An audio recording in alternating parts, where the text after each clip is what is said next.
고백하면서 10월 15일 새벽 기도회를 하나님 앞에 올려드리겠습니다.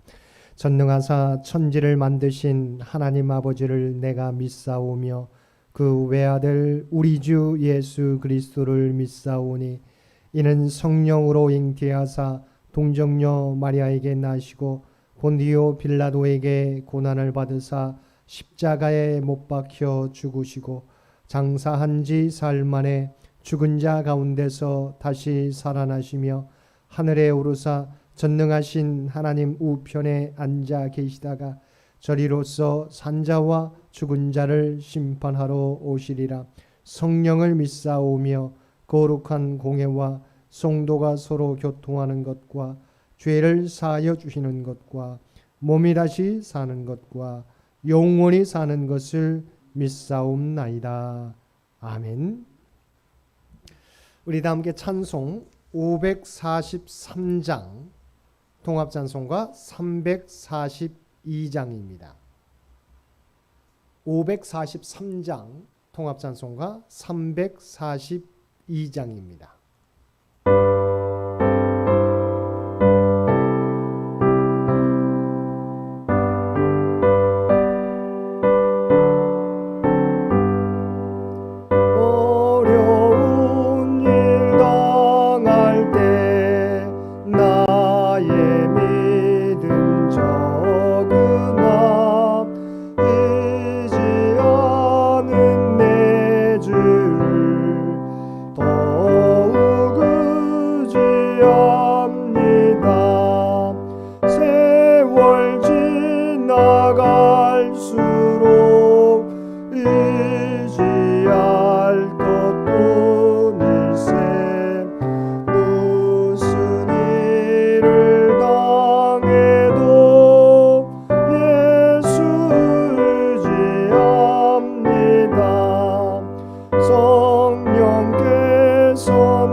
하나님의 말씀 욥기 8장 1절에서 7절까지 말씀입니다.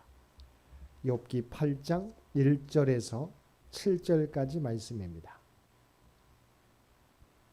주신 말씀 8장 1절에서 7절까지 한 절씩 교독합니다. 수아 사람 빌닷이 대답하여 이르되 내가 어느 때까지 이런 말을 하겠으며 어느 때까지 내 입이 말이 거센 바람과 하나님이 어찌 정의를 굽게 하시겠으며 전능하신 이가 어찌 공의를 굽게 하시겠는가.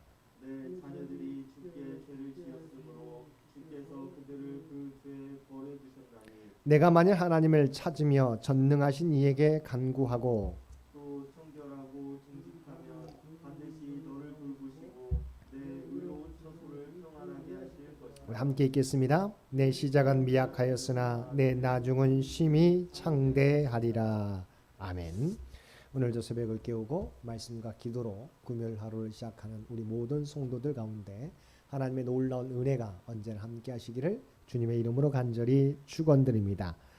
오늘 본문은 엘리바스에 의해 또 다른 친구인 빌닷이 등장하여 욥의 주장을 반박하는 또한 변론하는 내용입니다. 이제 빌닷과 욥의 1차 변론이 욥기 8장에서 10장까지 계속됩니다. 욥의 친구들은 욥의 원망과 탄식을 듣고 매우 놀랐을 것입니다. 이제까지 그들이 알고 있던 욥의 모습과는 전혀 다른 모습이었기 때문입니다. 한결같이 경건하고 언행이 단정했던 욥이 자신의 억울함을 주장하며 울부짖는 모습이 마치 신앙을 버리고 무너지는 것처럼 보였을 것이기 때문입니다. 빌닷은 욥의 주장이 거센 바람과 같이 도전적이고 반항적이기에 더 이상 듣고 있기가 쉽지 않았음을 이야기합니다. 그리고 어느 때까지라는 표현을 사용하면서 더 이상 변명하거나 회피하지 말 것을 강조합니다. 2절 말씀입니다. 내가 어느 때까지 이런 말을 하겠으며 어느 때까지 내 입의 말이 거센 바람과 같겠는가. 빌닷이 이렇게 생각하는 이유는 하나님은 정의와 공의의 하나님으로서 또한 이것을 굽게 하시는 분이 아니며 오히려 하나님은 정의롭고 공의로운 분이시기 때문이라는 것입니다. 정의로우시고 공의로우신 하나님께서 어떻게 정의를 굽게 하시겠으며 어떻게 공의를 굽게 하시겠느냐 하는 것입니다. 욥은 자신의 결백을 주장하면서 하나님이 자신을 바다나 바다 괴물 대하듯 자신을 대하신다고 탄원하고 있지만 하나님께서 죄 없는 욥에게 이와 같은 고난을 주시겠느냐는 것입니다.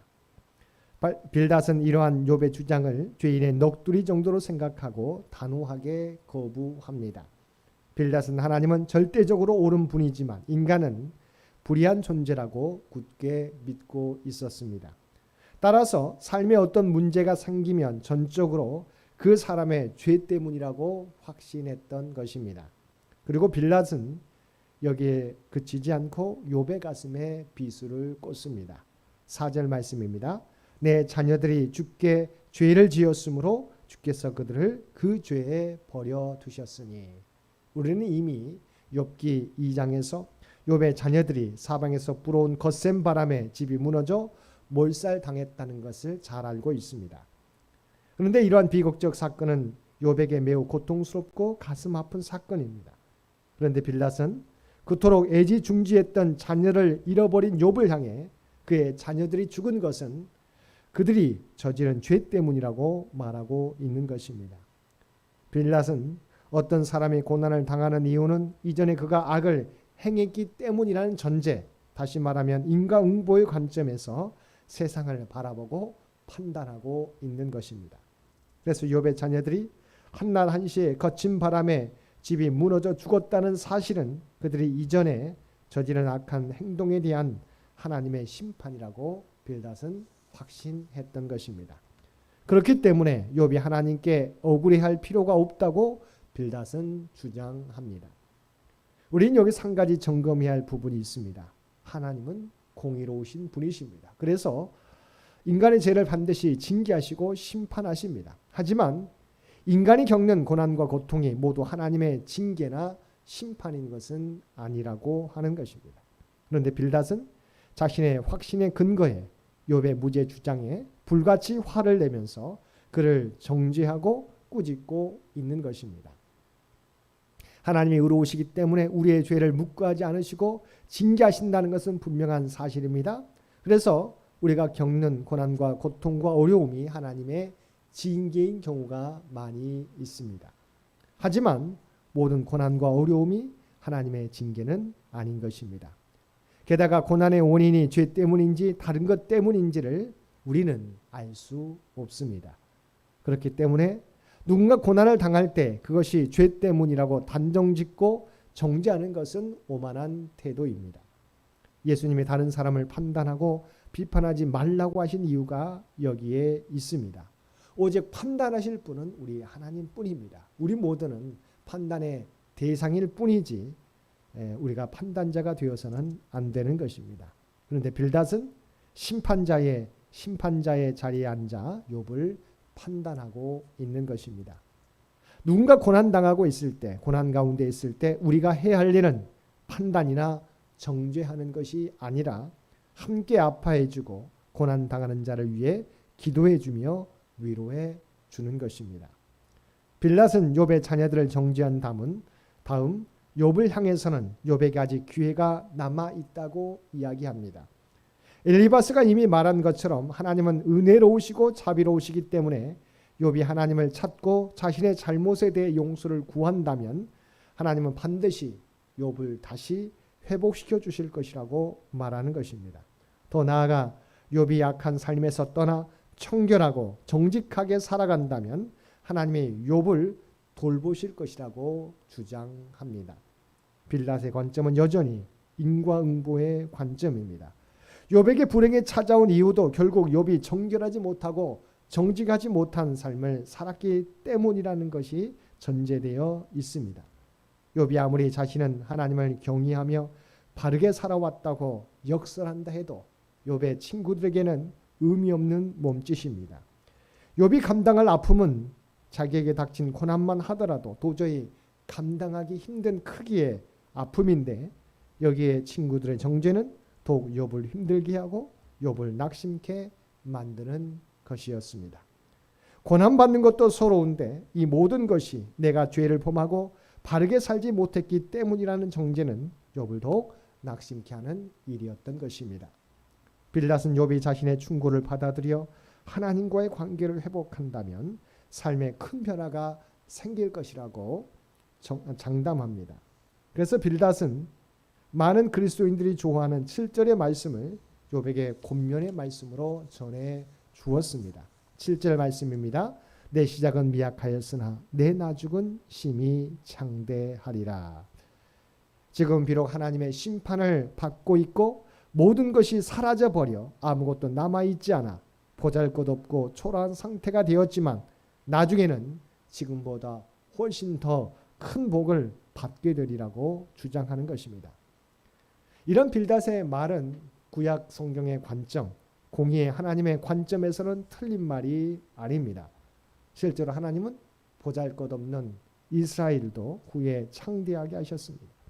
하나님이 당신을 경외하고 의지하는 자들에게 복을 주시고 심히 창대하게 해주신다는 믿음은 많은 사람들에게 위로와 안정을 줍니다. 그러나 하나님의 모든 섭리를 인과응보의 관점에서만 해석하려고 하는 것은 잘못이라는 것입니다. 하나님께서는 죄인에 대하여 심판하십니다. 그러나 예수 그리스도를 통해서 보여주시는 것처럼 하나님께서는 죄가 없으신 하나님의 독생자 예수님께 우리의 모든 죄를 짊어지게 하셨습니다. 그리고 십자가 죽음의 대가를 치르게 하셨습니다.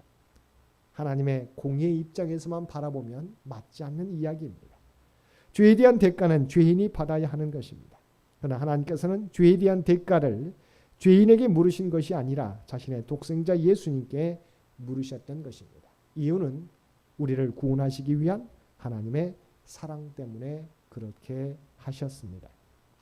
그러므로 욥이 당하는 고난에 대하여 인과응보의 관점에서만 해석하고 판단하려고 한 빌닷의 모습은 잘못된 것입니다. 우리 주변에 고난당하고 있는 성도가 있다면 우리는 그의 고통에 공감하며 그의 말을 주의 깊게 경청해야 할 것입니다. 내가 알고 있는 것에 근거해 섣불리 판단하지 말고 상대방을 배려하고 사려 있게 생각해 언행을 절제함으로 연약하고 상처 입은 성도들을 위로할 수 있는 우리 지혜로운 성도들 모두 되시기를 주님의 이름으로 간절히 축원드립니다. 함께 기도드리겠습니다. 사랑하는 은혜가 충만하신 아버지 하나님, 우리 주위의 고난당한을 만날 때 아버지 하나님 우리의 생각으로 그들 판단하고 정지하는 죄를 범하지 않도록 주여 도와주옵소서. 아버지 하나님 우리 모두는 하나님 앞에서 판단자가 아니요 판단의 대상인 줄 믿습니다. 우리가 해야 할 일은 고난당하는 자 앞에서 함께 그들과 함께 아파하며 눈물 흘려주며 그들을 위로하고 그들을 위해서 기도할 수 있는 일인 줄 믿습니다. 아버지 하나님 우리가 온전히 그와 같은 일을 감당함으로 상처 입은 자들을 함께 위로할 수 있는 자들 되게 하여 주옵소서. 특별히 이 나라 이 민족 가운데 주께서 함께하여 주시기 원합니다. 이 민족을 긍휼히 여겨 주시옵소서. 그래서 친히 이 민족을 주장하시고 인도하여 주옵소서. 창현재단을 주께서 또한 기억하여 주시고 이 재단이 세상의 소망이 되기를 원합니다. 세상의 소망 아버지의 소금과 빛의 사명을 감당하는 복된 하나님의 성전이 되기를 원합니다. 또한 우리 모두가 하나님의 성전의 지체들로서 각자의 삶의 자리에서 맡겨진 사역 잘 감당하며 살아가는 우리 모두가 되게 하여 주옵소서. 바라옵기는 오늘도 우리의 모든 형편과 사정과 기도의 제목을 아시는 주님, 주님을 의지하며 간구하는 자들마다 놀라운 은총을 허락하여 주옵소서. 아버지 하나님 환우들 가운데 함께 주시어서 그들이 하나님을 의지하며 간구하게 될 때 아버지 하나님 능력의 손을 아픈 부위마다 상처 입은 부위마다 만져주시어서 놀라운 치유와 회복의 역사가 나타나게 하여 주옵소서. 강건케 하여 주옵소서. 하나님께서 일으켜 세워 주옵소서. 물질적 어려움 당하는 자들에게도 이 위기 또한 극복할 수 있는 힘과 능력을 허락하여 주옵소서. 이 또한 지나가리라고 하는 믿음으로 잘 견디며 마침내 하나님의 풍성한 은혜를 모두가 누리게 하여 주옵소서. 흩어져 있는 가족들 눈동자와 같이 지켜주시어서 아버지 들려오는 소식이 복된 소식 되도록 놀라운 은총 허락하여 주옵소서. 우리 사랑하는 자녀들 가정 가운데 함께 주시어서 그들의 간구 가운데 응답해 주시기 원합니다. 군에 있는 사랑하는 자녀들 그들을 제대할 때까지 건강한 모습으로 아버지 하나님 생활할 수 있도록 그래서 함께해 주시고 인도하여 주옵소서. 얼마 남지 않은 수능을 준비하는 고3 수험생 또한 취업과 직장을 위하여 간구하는 사랑하는 자녀들 아버지 하나님 그들 가운데 하나님의 놀라운 은총을 허락하여 주 마지막까지 건강과 집중력을 잃어버리지 않게 도와주시고 지혜와 총명을 통하여서 그들이 꿈꾸는 일들을 이루고 하나님의 영광이 되게 하여 주옵소서. 결혼과 임신과 출산을 위하여 계속해서 기도하고 있는 믿음의 가정들이 있습니다. 아버지 하나님 그들을 위한 아버지 하나님 놀라운 은총을 허락하여 주시어서 구하는 것들마다 아버지 응답하여 주시며 하나님의 놀라운 은총으로 그들을 인도하여 주옵소서. 오늘도 우리에게 복된 하루를 허락해 주신 것 진심으로 감사합니다. 아버지 하나님 우리가 하나님의 자녀라고 하는 하나님의 구별된 백성이라고 하는 이 정체성을 잊어버리지 않게 하여 주옵소서. 그래야 이 세상 가운데 그리스도의 선한 영향력을 드러내며 살아가는 우리 모두가 되게 하여 주옵소서. 이제는 우리 주 예수 그리스도의 은혜와 아버지 하나님의 극진하신 사랑하심과 성령님의 우리 오늘 함께 하시며 동행하시며 인도하시는 놀라운 교통의 역사가 오늘 주신 말씀을 따라 우리는 판단자가 아니요 아버지의 판단의 대상인 것을 깨닫고 고통당하는 자에게 함께 아파하며 함께 위로해 줄 수 있는 삶을 살아가겠노라고 결단하며 세상 가운데 나아가는 사랑하는 주의 백성들과 그의 가정과 산업의 터전을 위해 오늘도 주님 전에 나와 예배드리는 주의 백성들과 각자의 삶의 처소에서 마음을 다하여 예배드리는 모든 주의 백성들 머리 위에 이제로부터 영원토록 함께 해주시기를 우리 주 예수님의 이름으로 간절히 축원하옵나이다. 아멘. 여러분 기도하실 때 주신 말씀을 위해서 이 나라의 민족을 위해서 창현재단을 위해서 또한 창현의 가족들을 위해서 기도해 주시고 각자의 기도 제목 가지고 하나님 앞에 더욱더 가까이 나아가시기를 바랍니다.